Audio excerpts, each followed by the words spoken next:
Meus irmãos, graça e paz.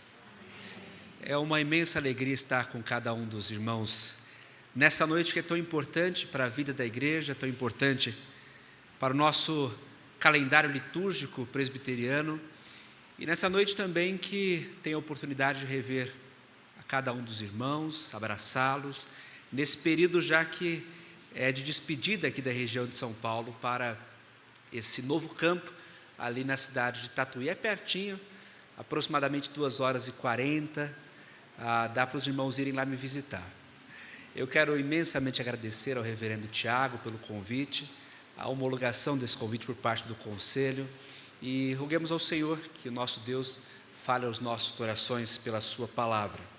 Eu quero convidar os irmãos a abrirem suas Bíblias no Evangelho de Marcos, Evangelho de Marcos, capítulo 1. Evangelho de Marcos, capítulo 1. Apenas o verso 38. O pastor disse que eu podia ficar à vontade, que se as crianças aguentarem, elas cantam até meia-noite. Então, Marcos capítulo 1, nós leremos apenas o finalzinho desse texto. Marcos capítulo 1, verso 38, apenas o final, que diz assim: pois para isso é que eu vim. Amém. Aonde encontrar Jesus? Talvez você já tenha se deparado com essa pergunta, ou mesmo já tenha feito no seu coração, aonde pode ser encontrado o Filho de Deus?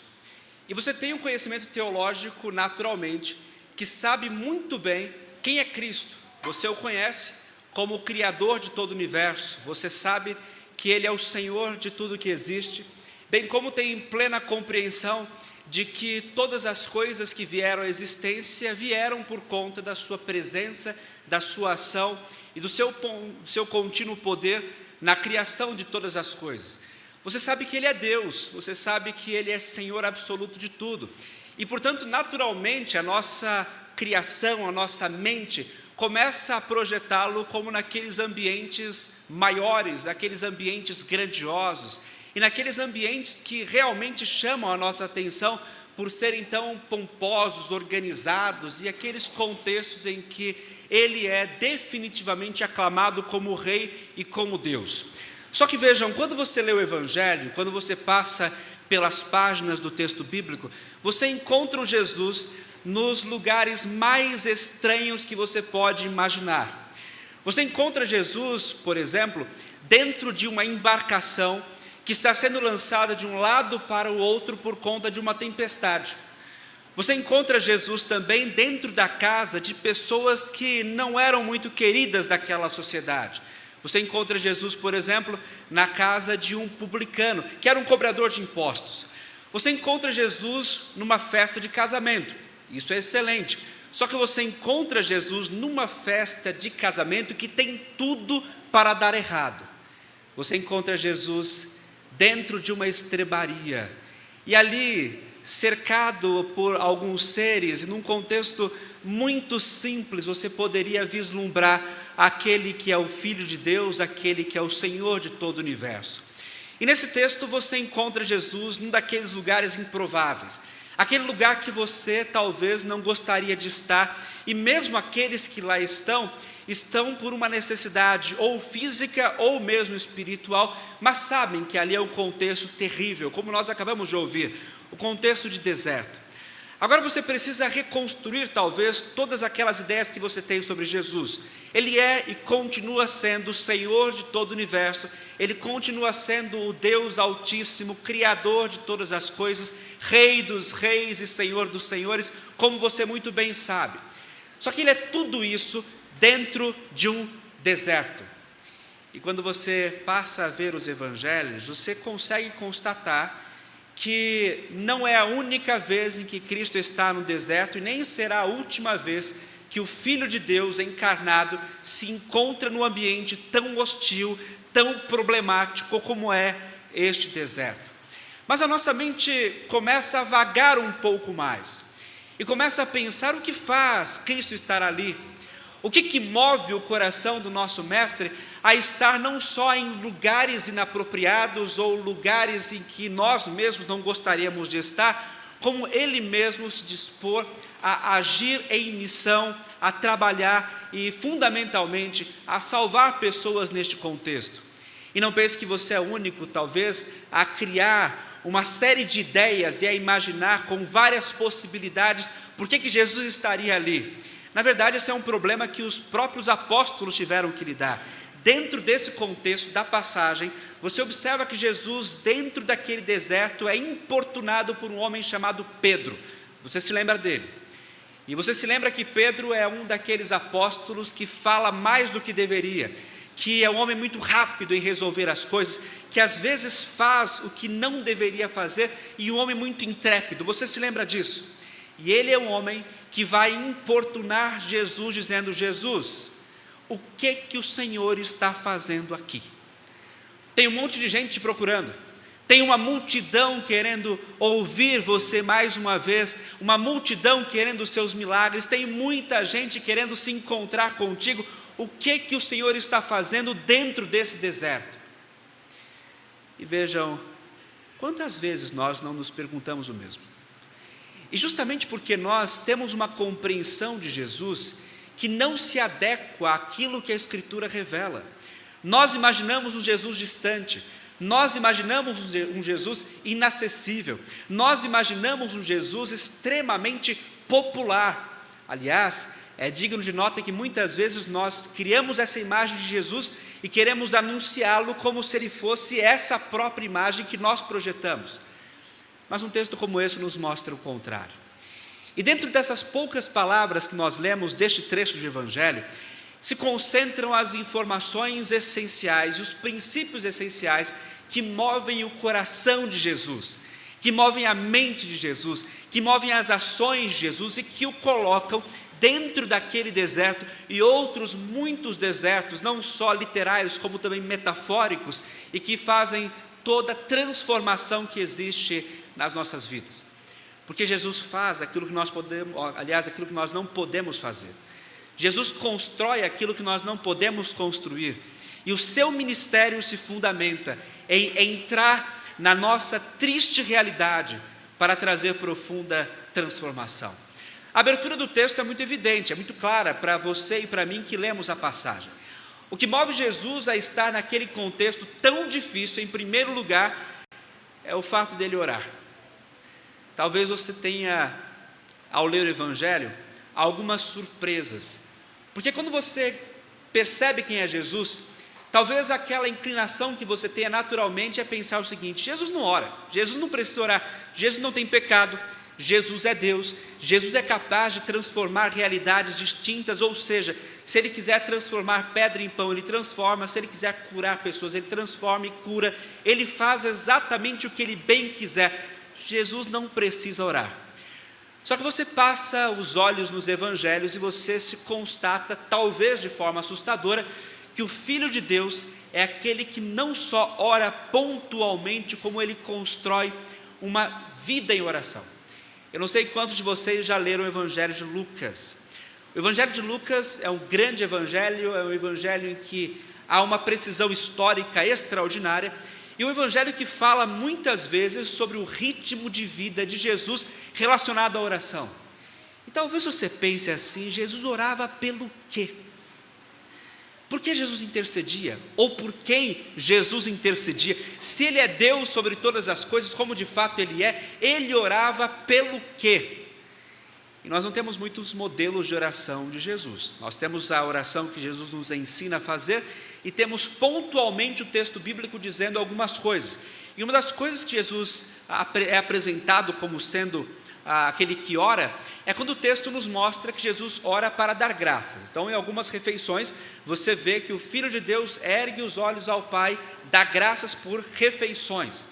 Você também constata Jesus dando graças a Deus por aquelas pessoas que ouviriam o seu evangelho, ouviriam a sua mensagem E Deus em Cristo agradece, o Filho agradece o Pai, porque não são os sábios ou os poderosos que acolhem a mensagem, mas os pequeninos. E depois, no próprio Evangelho de João, você vê o Senhor Jesus orando e intercedendo por aqueles que são os seus discípulos. E por fim, já no caminhar do final da sua vida, você encontra o Salvador até mesmo orando por aqueles que o estavam acusando e estavam matando de forma injusta. Esses são os contextos de oração que você vê Jesus inserido. E por aí dá para você ter uma certa ideia do que levava Jesus a orar. Jesus intercede por nós. Jesus intercede pela sua igreja. Jesus continuamente ora pelos seus discípulos. Jesus fazia exatamente isso aqui. E você também constata ao longo do Evangelho o cuidado que o Filho de Deus tinha com aqueles discípulos que eram tão lerdos, eram tão preguiçosos, eram discípulos que, por mais que estivessem andando com Jesus, não entendiam muita coisa. Tanto é que eles questionam Jesus sobre coisas básicas, e quando o Filho de Deus é entregue para ser morto, eles são os primeiros a fugir. Jesus ora por nós. Jesus ora porque Ele sabe das nossas limitações. Jesus ora por nós e continua sendo nosso intercessor, porque Ele é aquele que sabe muito bem das nossas profundas limitações, sabe da nossa ansiedade, sabe do quanto e quantas vezes nós somos incrédulos, sabe das nossas enfermidades, sabe do quanto nós queríamos avançar mais no relacionamento com Ele, mas nós não somos lá grande coisa. Ele continua intercedendo por nós, porque nós precisamos suplicar perdão pelos nossos pecados, e sem a contínua intercessão do Filho de Deus, é impossível que nós sejamos perdoados. Jesus continua exercendo esse ministério.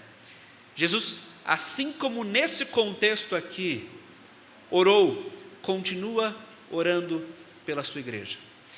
Mas além disso, você observa nesse texto, o Senhor Jesus, sendo aquele que, após ter ouvido o que Pedro tinha dito, corta a conversa desse homem. E é interessante, porque se Jesus agisse como nós agimos, talvez a resposta do Senhor seria um tanto mais ríspida. Afinal, ele estava no momento reservado, orando, um momento de intimidade com Deus, um momento em que ele falava com o seu próprio Pai, e nós não podemos sequer imaginar que momento maravilhoso é esse em que o Pai se comunicava com o Filho e o Filho falava com o Pai, e de repente vem Pedro e interrompe dizendo: Senhor, todos estão te procurando.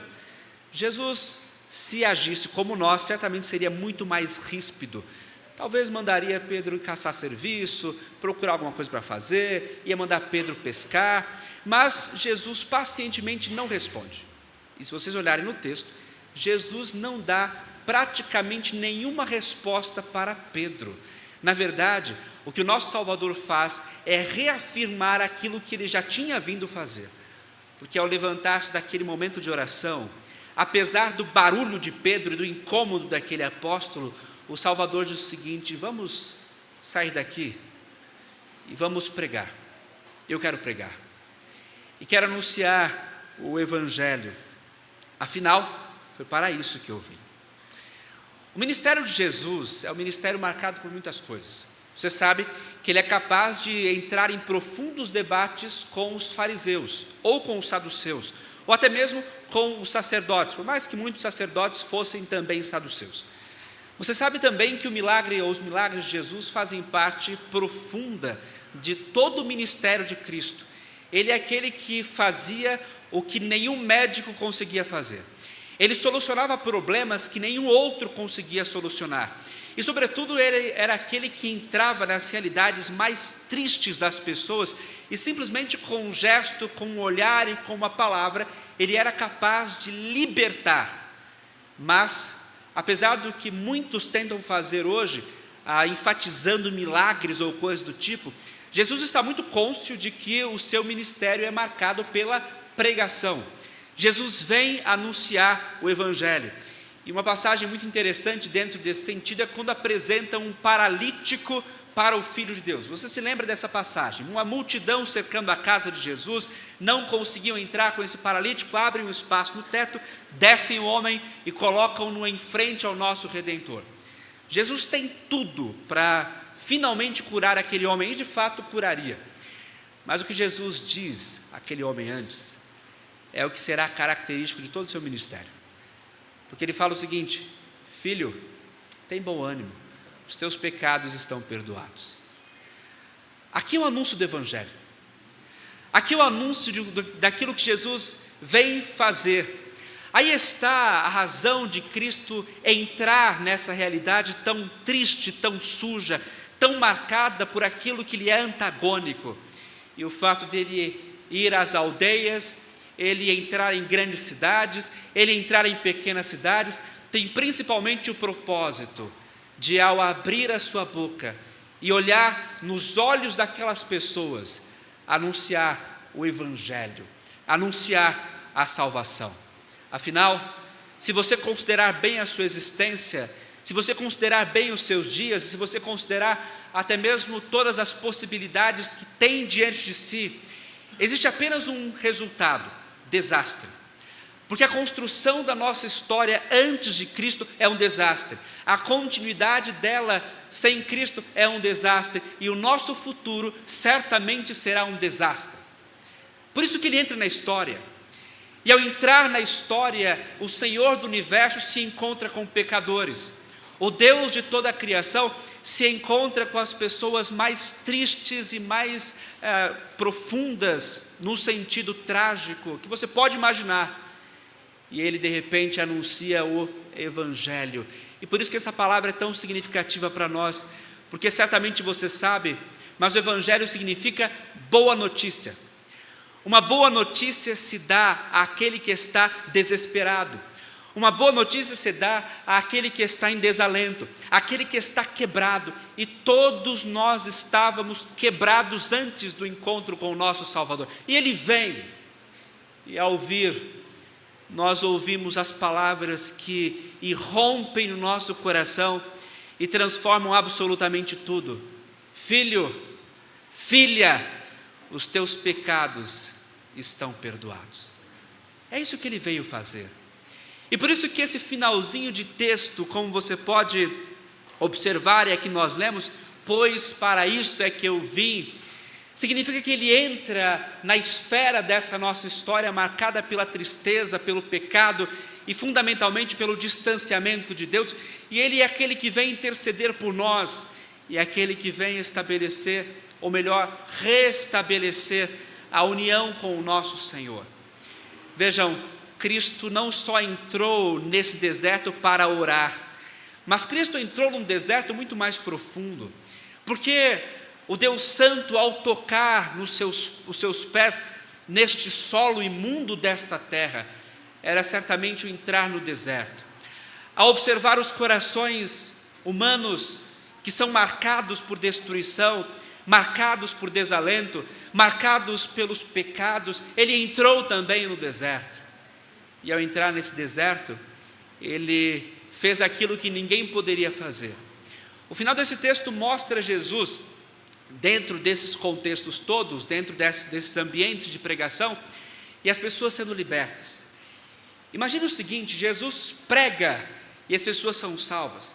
Jesus prega e as pessoas são libertas. Jesus prega e os espíritos imundos saem daquelas gentes.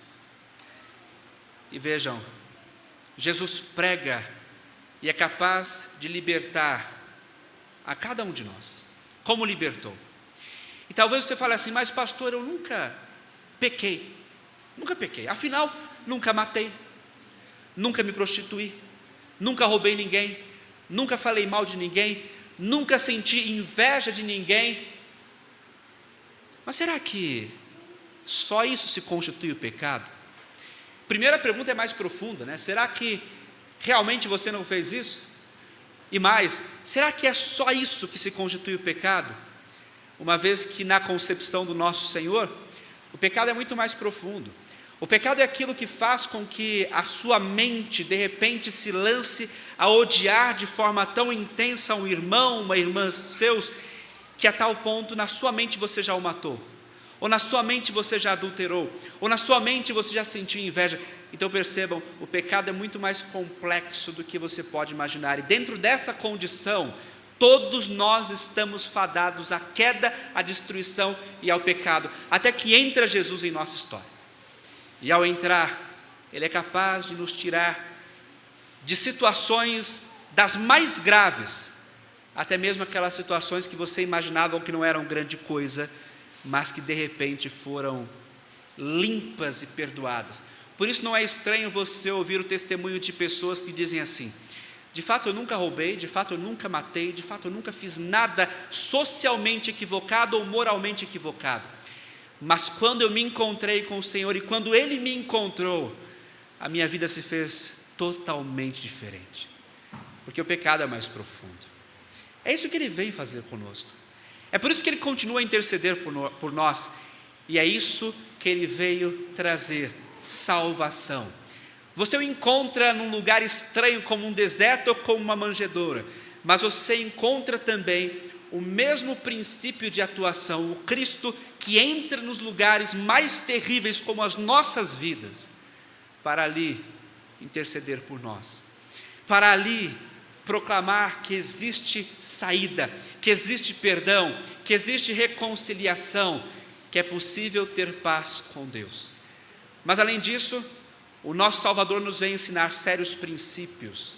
Primeiro, na nossa compreensão do quanto nós dele dependemos, mas também para a nossa vida de igreja, o nosso caminhar como igreja, que às vezes fica tão preocupado com aquilo que o mundo pensa, ou com estratégias mundanas, ou mesmo com a imagem que nós apresentaremos de Jesus dentro das categorias mercadológicas, que deixa de fazer aquilo que é básico. E eu explico. Olha o que Pedro faz aqui. Pedro chega para Jesus e diz o seguinte: Senhor, todos te buscam. E uma outra tradução pode indicar para a gente o seguinte: todos te olham, então seja popular. Todos te olham, então seja alguém que chame a atenção pelos seus milagres, seja alguém que apareça muito mais do que a sua própria mensagem, todo mundo vai te seguir. E às vezes como igreja a gente absorve isso. Mas quando nós compreendemos aquilo que Cristo realizou em nós e a profundidade do perdão que nós temos no nosso Redentor, nós percebemos que o nosso perfil ministerial como igreja deve se adequar ao Filho de Deus. E se adequa em primeiro lugar em oração. Isso aqui é básico, mas nem tanto. É básico porque todo mundo sabe, mas nem tanto porque nem todo mundo cumpre. Nós somos chamados à oração. Como igreja de Deus, nós somos chamados a termos uma vida de oração. Não são orações pontuais, não é aquela oração quando você está passando por momentos difíceis na sua vida e de repente você se lembra do quanto precisa do Senhor. Nós somos chamados para uma vida de oração, por isso que o orar sem cessar deveria ser um lema individual e coletivo da igreja. Nós não devemos, obviamente, falar aos irmãos que devemos separar tempo para orar, ou tempo para Deus, mas devemos fazer uma inversão, na verdade. É entender que quando nós oramos, não somos nós que separamos tempo para Deus, até porque nós só podemos dar algo que nós temos, e tempo é um negócio que nós não temos. Mas nós devemos compreender que é Deus que reserva momentos para se encontrar conosco. E quando você compreende a oração, não como um mero ato mecânico, mas como entrar na presença do Deus Todo-Poderoso por meio de Cristo e no Espírito Santo, você passa a experimentar os melhores, os mais profundos e deliciosos momentos na presença do Senhor. E daí você tem os salmos que podem te ajudar nesse caminho. Salmos que desnudam a nossa alma, salmos que compõem-se como a anatomia de todas as partes da nossa alma, e os salmos que são capazes de olhar aquela sua realidade de tristeza e transformar em palavras, aquela alegria que você sequer consegue exprimir e traduzir em versos, e a nossa vida se expõe ali, e nós a expomos ao Deus de todo o universo, nosso bendito Salvador. A igreja é chamada para orar, você é chamado para orar, e você é chamado para ter uma vida inteira de oração. Nós temos um sério problema dentro da igreja evangélica hoje, que é um negócio chamado pragmatismo. Uma outra vertente dele é o chamado ativismo religioso, que é a ideia de que a gente tem que fazer muita coisa. nós temos que ter programações todos os dias, nós temos que ter programações todos os sábados, nós temos que nos movimentar com redes sociais o tempo todo, nós temos que movimentar a igreja o tempo inteiro. Só que aí Jesus vem a nós e fala o seguinte: espera um pouquinho, espera um pouco, e veja que há a urgente necessidade do silêncio, a urgente necessidade da oração, a urgente necessidade de ir para o lugar secreto e ali se encontrar com Deus e pedir a sua assistência. E o próprio Deus cuida daquilo que nós mais necessitamos. Por isso, nós somos tão urgentemente chamados à oração. Primeiro porque Cristo intercede por nós, mas também porque Ele nos serve e é o grande modelo de oração para as nossas vidas. Mas além disso, ter em vista a atuação da igreja em todo lugar com a mesma mensagem. Você pode ver nesse texto que Jesus fala o seguinte: vamos às povoações. A palavra grega que é usada aqui nesse texto é uma palavra que indica o seguinte: vamos às pequenas aldeias, vamos aos lugares pequenos. Agora você imagina um pregador com a eloquência de Jesus, e mais, um pregador que não tem só a eloquência de Jesus, mas o poder que Jesus Cristo tem. Aonde ele estaria? Ele estaria talvez em Jerusalém, uma cidade grande, ou então pegaria um barco, atravessaria, chegaria em Atenas ou Roma, onde a mensagem seria ainda mais popular, onde muita gente veria e muitos ainda veriam sua capacidade de operar milagres. Mas Jesus não faz bem isso. Às vezes a igreja tenta fazer, chegar aos lugares maiores, ter uma popularidade gigantesca e ter os holofotes sobre si. Mas Jesus não faz isso. Jesus vai às pequenas povoações. A igreja é significativa quando ela prega o evangelho em qualquer lugar. A igreja é significativa e expressiva aonde quer que ela seja posta, numa grande cidade ou numa cidade pequena, num bairro populoso ou num bairro pequeno, num bairro marcado por pessoas riquíssimas, de uma formação intelectual assustadora, mas um ambiente também de pessoas simples. Porque o que mais importa é que a mensagem de Cristo seja pregada. E aonde quer que nós estivermos, essa mesma mensagem será proclamada. E terá a mesma consequência. Vejam só no final do texto. No final da passagem, nós já vimos, o texto diz que libertações aconteceram. E assim como nós cremos que pelo ministério intercessor de Cristo e pela sua proclamação de si mesmo em salvação, nós fomos libertos, nós também somos instrumentos nas mãos de Deus, para sermos os meios pelos quais as pessoas conhecem a Cristo e são por fim libertas dos seus pecados. O meio ou os meios pelos quais o Senhor entra na história de pessoas para transformar tais histórias e para fazer com que elas vivam a mesma experiência que nós também vivemos, a experiência de um encontro, a experiência de um encontro com Deus, de reconciliação com Deus por meio de Jesus, a sua morte e a sua ressurreição, uma reconciliação plena. A pergunta sempre nos volta: aonde Jesus está? Ele continua estando em lugares que não são dos mais populares. Ele esteve no deserto, esteve em uma casa desajeitada, em uma casa que ninguém gostava, ele esteve numa manjedoura, mas ele está também num lugar não tão querido, a igreja. Cristo está na igreja. Porque não pense que nós somos os melhores, ou que nós somos os perfeitos, ou que nós somos os inerrantes, e estamos tão perfeitamente habilitados do ponto de vista moral, que Cristo tem gosto em habitar entre nós pelos méritos que nós temos. Nada disso. Nós continuamos pecadores. É claro que o Espírito Santo nos limpou dos nossos pecados, mas nós continuamos pecadores. E mesmo assim, Ele continua a estar conosco. Ele continua num deserto. Ele continua entre pecadores para salvar. E fundamentalmente para usar a cada um de nós, a fim de que nós sejamos intercessores, a fim de que nós nos desgastemos em oração, a fim de que nós avancemos a todas as regiões possíveis e imagináveis para continuar o ministério de Jesus. O ministério de oração, o ministério de pregação. Porque assim como ele veio com tal propósito, nós também aqui estamos. E por isso você pode olhar para Cristo dentro dessa pequena partícula de versículo. E você pode dizer a você mesmo, e ter na sua mente e no seu coração, o ministério da oração e da palavra. Pois foi para isso que ele veio, foi para isso que eu vim, foi para isso que você também foi regenerado e veio para, enfim, glorificar o nosso Deus e bendito Salvador. Que Ele assim ricamente nos abençoe. Amém.